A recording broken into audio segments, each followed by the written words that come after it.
On entend dire que l'immobilier, c'est pour les riches. Est-ce que c'est vrai?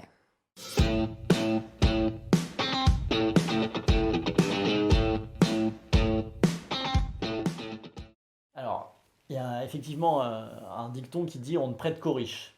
Donc ça, c'est quand même vrai, c'est-à-dire, enfin c'est vrai, non, on ne prête pas que aux riches, mais en tout cas, on prête facilement aux riches, aux gens qui ont de l'argent, qui ont du patrimoine, forcément, parce que en fait, un banquier, lui, ce qu'il veut, c'est prendre aucun risque. Donc, déjà, si vous avez plein de biens ou plein de propriétés, un énorme salaire, forcément, la banque, elle vous prête de l'argent tout de suite. Ensuite, l'autre chose, c'est si on achète cash. Pour acheter cash, forcément, il faut être riche, que ça va être, ça dépend évidemment des villes, mais plusieurs dizaines de milliers d'euros, c'est sûr, voire plusieurs centaines ou même plus d'un million directement. Donc là, effectivement, c'est pas tout le monde qui peut s'acheter un bien immobilier.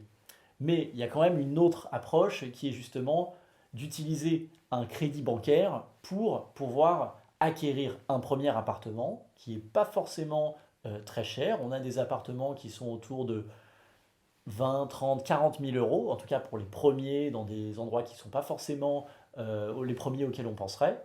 Et avec un crédit bancaire, donc pour cette acquisition, ça permet déjà de, sans être riche, même avec un salaire de 1500, 2000 euros, si on a un peu de capacité d'épargne, eh bien on peut mettre 300, 500 en mensualité par mois et commencer avec un premier appartement, voire même pourquoi pas un parking.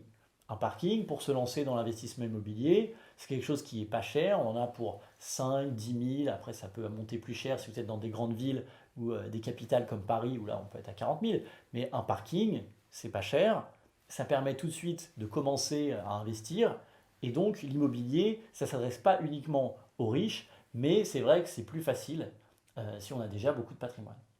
Après, le crédit permet de se constituer justement un patrimoine immobilier et de le faire payer par les locataires. C'est ça le principe de l'investissement immobilier.